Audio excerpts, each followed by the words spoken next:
कल्पना कीजिए कि अगर आपको 1000 साल पुराना खजाना मिल जाए, लेकिन वह कहीं भी नहीं बल्कि शहर की सबसे खतरनाक जेल के नीचे दफन हो। अब कल्पना कीजिए कि आप किसी तरह जेल के अंदर पहुंच गए, लेकिन उस सारे सोने के साथ बाहर कैसे निकलेंगे, ये जानने के लिए वीडियो देखें। कहानी शुरू होती है एक व्यक्ति जंग से, जो विभिन्न कहानियां लिखता है। जैंग अपने खुद की कहानियों पर आधारित एक फिल्म बनाने का सपना देखता है, लेकिन एक फिल्म का निर्माण करने के लिए बहुत पैसे की जरूरत होती है और फिलहाल जैंग के पास एक भी पैसा नहीं है। अगले दिन जैंग उस निर्माता से मिलने गया जिसके लिए वह काम करता था। वह ऑफिस पहुंचा और देखा कि निर्माता एक अन्य लेखक को समय पर कहानी पूरी न करने के लिए डांट रहा था। ये देखकर यांग चिंतित हो गया, क्योंकि उसकी भी एक अधूरी कहानी थी। हालांकि इससे पहले कि निर्माता उसे भूत बना देता, जांग ने अपनी गलती स्वीकार कर ली और कहानी पूरी करने के लिए 1 महीने का समय मांगा। इसके बजाय निर्माता ने मना कर दिया। जांग को केवल 4 दिन दिए गए। अगर वह उन 4 दिनों के भीतर कहानी पूरी नहीं करता तो उसे निर्माता की पूरी भुगतान राशि लौटानी होगी। भारी मन से जांग घर लौट आया और कहानी पर काम शुरू कर दिया। कई पन्ने फाड़ने के बावजूद वह कुछ ठोस नहीं लिख सका। अंततः जांग काम से थक गया और अपनी नसों को शांत करने के लिए बियर पीने लगा। उसने एक डिब्बा देखा जो उसके दादा ने अपनी मृत्यु से पहले छोड़ा था।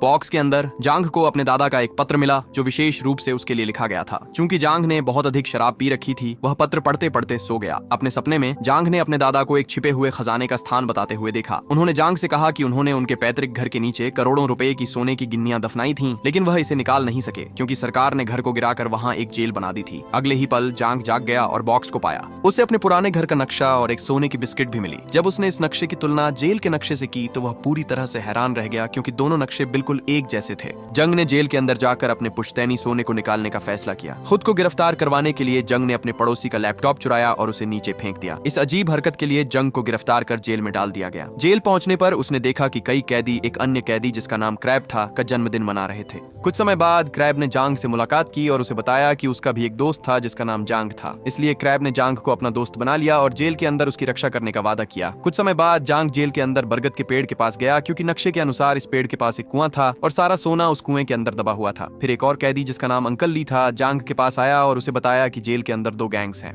हर कैदी को जो अंदर आता था उनमें से एक में शामिल होना पड़ता था। पहला गैंग क्रैब का था, जो अपने कैदियों की हर कीमत पर रक्षा करता था और जेल में शांति बनाए रखता था। दूसरा गैंग एक आदमी के नेतृत्व में था जिसका नाम टाइगर था, जिसे ब्रदर टाइगर के नाम से जाना जाता था। इस कैदी ने जांग से कहा कि वह जेल अधीक्षक से एक बार मिले, लेकिन टाइगर और उसके साथियों से दूर रहे। जांग अपनी बात पूरी कर पाता इससे पहले ही टाइगर के लोग आ गए और सभी नए कैदियों को पकड़कर टाइगर के पास ले गए। टाइगर के लोग इन कैदियों पर गिरोह में शामिल होने का दबाव डालते थे और जब उन्होंने मना किया तो उनके साथ कठोर व्यवहार किया गया। जांग के पास कोई और विकल्प नहीं था और कैदी की बात याद करते हुए उसने गिरोह में शामिल होने के लिए सहमति दे दी। शामिल होने के लिए सभी कैदियों को टाइगर की थूक पीने के लिए मजबूर किया गया। जब जांग की बारी आई तो क्रैब और उसके साथी आखिरी पल में पहुंचे और उसे इस अपमान से बचा लिया। उसने कहा, जांग मेरे कमरे में मेरे साथ रहता है, इसलिए वह मेरे गिरोह का हिस्सा है और तुम उसे मजबूर नहीं कर सकते। ये सुनकर टाइगर गुस्से में आ गया और उसने जांग की जिंदगी को नर्क बनाने की कसम खाई। उस शाम जब जंग नाश्ता कर रहा था, टाइगर उसके पास आया, उसके खाने में तिलचट्टे डाल दिए और उसे खाने का आदेश दिया। वहां मौजूद क्रैब ने यह देखा और दोनों समूहों के बीच एक भयंकर लड़ाई छिड़ गई। अगले दिन जंग को जेल की सफाई का काम सौंपा गया। इस दौरान जंग ने उस पुराने कुएं को खोजने की कोशिश की जहां सोना दबा हुआ था। अपनी पूरी कोशिश के बावजूद वह उसे नहीं ढूंढ सका।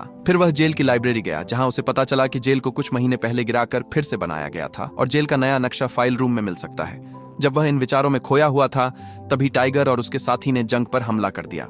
उस शाम क्रैब टाइगर के पास गया और उससे जांग के बारे में पूछा, क्योंकि अपनी ड्यूटी खत्म होने के बाद भी जांग अपने कमरे में नहीं लौटा था। टाइगर ने क्रैब से कहा, मैं तुम्हें जांग का ठिकाना बताऊंगा, लेकिन बदले में तुम्हें मेरी थूकी हुई चाय पीनी होगी। क्रैब के पास कोई और विकल्प नहीं था और अपने दोस्त की जान बचाने के लिए उसने टाइगर की थूकी हुई चाय पी ली। क्रैब का बुरी तरह अपमान करने के बाद टाइगर ने उसे बताया कि उसका प्यारा दोस्त जेल के कचरे के डिब्बे में पड़ा है। ये सुनकर क्रैब और उसके साथी तुरंत कचरे के डिब्बे की ओर दौड़े, जहाँ जंग जीवन और मृत्यु के बीच संघर्ष कर रहा था। हालांकि वे समय पर वहां पहुंच गए और जंग की जान बच गई। अपने दोस्त की हालत देखकर क्रैब बहुत दुखी हुआ और उसने टाइगर को सबक सिखाने का फैसला किया। जंग ने भी लड़ाई की तैयारी की, क्योंकि उसने अराजकता का फायदा उठाकर फाइल रूम में प्रवेश करने और नए जेल के नक्शे को प्राप्त करने की योजना बनाई। और कुछ समय बाद दोनों समूह आमने सामने आ गए और सबसे भयंकर लड़ाई छिड़ गई। जंग फाइल की ओर दौड़ा, फाइल रूम में, लेकिन इससे पहले कि वह प्रवेश कर पाता, टाइगर और उसके साथी ने उसे बुरी तरह पीटा। लड़ाई के दौरान जंग ने कहीं चाबी खो दी। इस लड़ाई के कारण जंग, टाइगर और क्रैब के साथ गिरफ्तार कर लिया गया और एक अंधेरे काल कोठरी में डाल दिया गया। जंग बहुत दुखी था, क्योंकि वह उस कोठरी में बैठकर सोना नहीं ढूंढ सका। गुस्से में उसने क्रैब से कहा कि उसे उसकी सुरक्षा की जरूरत नहीं है। उसने कहा, जब से तुम मेरी जिंदगी में आए हो, ये आसान होने के बजाय और मुश्किल हो गई है। इसलिए मैं तुमसे अनुरोध करता हूँ कि मुझे अकेला छोड़ दो और मुझे इन बेकार की लड़ाइयों से दूर रखो। ये सुनकर क्रैब को बहुत बुरा लगा, क्योंकि वह केवल जियांग की रक्षा करना चाहता था। कुछ समय बाद उसने जियांग से माफी मांगी और उसे बताया कि उसके जीवन में दोस्तों से अधिक महत्वपूर्ण कुछ भी नहीं है। जब उसने जियांग की हालत देखी तो वह खुद को रोक नहीं सका और टाइगर से लड़ाई कर ली। इसके बाद क्रैब ने जियांग को अपनी कहानी सुनाई और कहा कि कई साल पहले उसका एक और दोस्त था जिसका नाम जियांग था, जिसने उसे गुंडों से बचाने के लिए अपनी जान दे दी थी। उस दिन क्रैब ने कसम खाई थी कि वह अपनी आखिरी सांस तक अपने दोस्तों की रक्षा करेगा। अब ये सब सुनकर जियांग को एहसास हुआ कि अपने गुस्से में उसने क्रैब को चोट पहुंचाई थी। अपनी गलती समझने के बाद उसने क्रैब से माफी मांगी और समझाया कि वह जेल क्यों आया था। उसने क्रैब को बताया कि वह अपने पुश्तैनी सोने को लेने आया था। क्रैब ने जवाब दिया, मैं तुम्हें वह सोना ढूंढने में मदद करूंगा, लेकिन मुझे बदले में कुछ नहीं चाहिए क्योंकि वह सोना तुम्हारे पूर्वजों का है और उस पर तुम्हारा पूरा हक है। दोनों ने एक योजना बनाई। पहले वे फाइल रूम से नक्शा चुराएंगे। योजना के अनुसार वे जेल के लॉन्ड्री रूम में गए और गार्ड की गर्दन पर ब्लीचिंग पाउडर छिड़क दिया। पाउडर से एलर्जी की प्रतिक्रिया हुई और वह जल्दी से जेल के आपातकालीन कक्ष में ले जाया गया। मौके का फायदा उठाकर जांग ने गार्ड की वर्दी चुरा ली और क्रैब को फाइल रूम में ले गया। लंबी खोज के बाद उन्हें वह नक्शा मिला जो दर्शाता था कि पुराना कुआं ठीक कपड़े धोने के कमरे के नीचे स्थित था। नक्शे का उपयोग करके वे जल्दी से कुएं तक पहुंचे जहां उन्होंने एक बड़ी दीवार देखी। जांग को यकीन था कि उसके पूर्वजों का सोना उस दीवार के पीछे था। इसके बाद दोनों आदमियों ने हथौड़े उठाए और विशाल दीवार को तोड़ दिया। जैसे ही दीवार टूटी, जांग तुरंत अंदर गया और सोने की तलाश करने लगा। इस बीच क्रैब पहरा दे रहा था और किसी भी खतरे का आभास होते ही जांग को सतर्क करने के लिए तैयार था। घंटों बीत गए लेकिन सोने का कोई निशान नहीं मिला। अंततः जांग ने हार मान ली और लौटने लगा, संदेह करते हुए कि कोई पहले ही इसे ले चुका है। हालांकि जाने से पहले क्रैब ने दीवार से एक लकड़ी का टुकड़ा हटाया और उनके पीछे एक गुप्त अलमारी खुल गई जो सोने की बिस्कुटों से भरी थी। इतना सारा सोना देखकर जांग हैरान रह गया। उसने केकड़े को सोने का एक हिस्सा देने की कोशिश की, लेकिन केकड़े ने मना कर दिया और कहा, यह सोना तुम्हारे पूर्वजों का है और केवल तुम्हारा है। कुछ योजना बनाने के बाद दोनों ने सारा सोना ऊपर ले जाकर यह सोचने लगे कि इसे जेल से बाहर कैसे निकाला जाए। उन्होंने सोने को कपड़े धोने की मशीनों के अंदर छुपाने और इसे जेल से बाहर निकालने का फैसला किया। इन मशीनों को इस महीने की 22 तारीख को जेल से बाहर ले जाया जाना था और जंग को भी 22 तारीख को रिहा किया जाना था। हालांकि 22 तारीख आने में अभी काफी समय था और तब तक उन्हें सोने को दूसरों से छुपा कर रखना था। इसलिए जंग ने अपनी बुद्धिमानी का उपयोग किया और सारा सोना एसिड की बाल्टी में रख दिया। चाहे एसिड कितना भी खतरनाक हो, ये सोने को नुकसान नहीं पहुंचा सकता। जंग अपने पुश्तैनी सोने को वापस पाकर बहुत खुश था। अब वो अपनी सारी देनदारियां चुका सकता था और उन कहानियों पर फिल्में बना सकता था जो वह हमेशा से बनाना चाहता था। अगले दिन सुबह टाइगर ने उन पर हमला किया और एक भयंकर लड़ाई शुरू हो गई।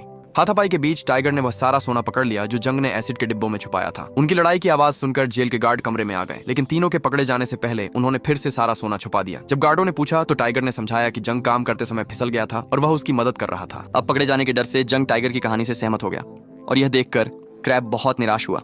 वह दिल टूट गया और उसे एहसास हुआ कि जांग के लिए सोने से ज्यादा महत्वपूर्ण कुछ नहीं था। क्रैब इससे इतना परेशान हो गया कि उसने जांग के साथ अपनी दोस्ती तोड़ दी।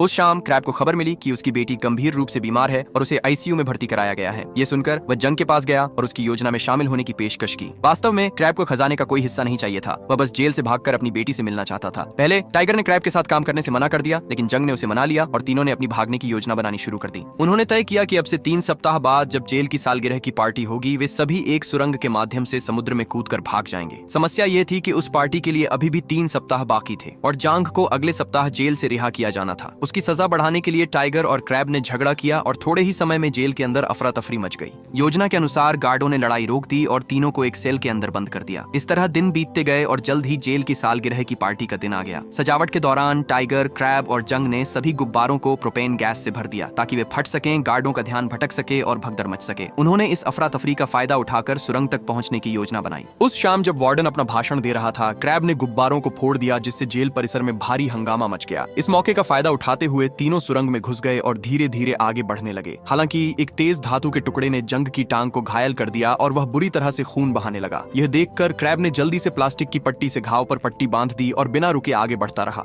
आखिरकार उनकी कड़ी मेहनत रंग लाई और वे सुरंग के अंत तक पहुंच गए। वहां उन्होंने एक बड़ी दीवार देखी और उसकी दूसरी तरफ एक विशाल महासागर था। इस बीच गार्ड्स को पता चला कि 3 कैदी गायब हैं और इस खबर को पाकर उन्होंने उनकी तलाश शुरू कर दी। तीनों ने अपनी योजना जारी रखी। उन्होंने एक बड़ा गेट बम से उड़ा दिया जिससे दूसरी तरफ समुद्र दिखाई दिया। एक नाव पहले से ही सुरंग के ठीक नीचे उनका इंतजार कर रही थी और उन्हें रस्सी का उपयोग करके नीचे उतरना था। लेकिन एक बार फिर टाइगर ने अपनी असली रंगत दिखाई और अपनी शर्ट के अंदर से एक चाकू निकाला। वह दोनों को मारकर सोने में उनका हिस्सा लेना चाहता था। उसने क्रैब पर हमला किया, लेकिन आखिरी क्षण में जंग ने हस्तक्षेप किया और उनके बीच एक जबरदस्त लड़ाई छिड़ गई। टाइगर क्रैब पर हावी हो रहा था और किसी भी क्षण उसे मार सकता था। यह देखकर जंग ने कहा, सारा सोना ले लो लेकिन क्रैब की जान बख्श दो। टाइगर ने परवाह नहीं की और क्रैब को समुद्र में धकेल दिया। सौभाग्य से क्रैब ने एक रस्सी पकड़ ली जिसका दूसरा सिरा जंग के हाथ में था। उन्हें इतना असहाय देखकर टाइगर उनका मजाक उड़ाने लगा, लेकिन फिर क्रैब ने मौका पाकर टाइगर को नीचे खींच लिया। टाइगर के साथ सारा सोना भी पानी में गिर गया। इसके बाद जंग ने क्रैब को ऊपर खींचने की कोशिश की। इस दौरान उसे एहसास हुआ कि शुरू से ही क्रैब ने एक सच्चे दोस्त की तरह उसका साथ दिया था। बहुत प्रयास के बाद उसने आखिरकार क्रैब को ऊपर खींच लिया और दोनों की जान बचाई। थोड़ी देर बाद जब गार्ड्स उन्हें खोजते हुए सुरंग में पहुंचे तो उन्होंने आत्मसमर्पण कर दिया और खुद को सौंप दिया। कुछ दिनों बाद क्रैब को सूचित किया गया कि उसकी बेटी की सर्जरी सफल रही और उसकी जान बच गई। उसी समय जांग को सूचित किया गया कि समुद्र में कहीं खोया हुआ सोना मिल गया है और सरकार ने जांग को उसका सही मालिक घोषित किया है। अंततः जांग की मेहनत रंग लाई और उसने अपने पुश्तैनी सोने को वापस पा लिया। अब वह अपनी सभी आरण चुका सकेगा और उन कहानियों पर फिल्में बना सकेगा जिनका उसने हमेशा सपना देखा था। मुझे उम्मीद है कि आपको यह कहानी पसंद आई होगी। अगर आपको वीडियो पसंद आया तो कृपया इसे लाइक करें और चैनल को सब्सक्राइब करें। अगले वीडियो में मिलते हैं, तब तक सुरक्षित रहें और मस्ती करते रहें।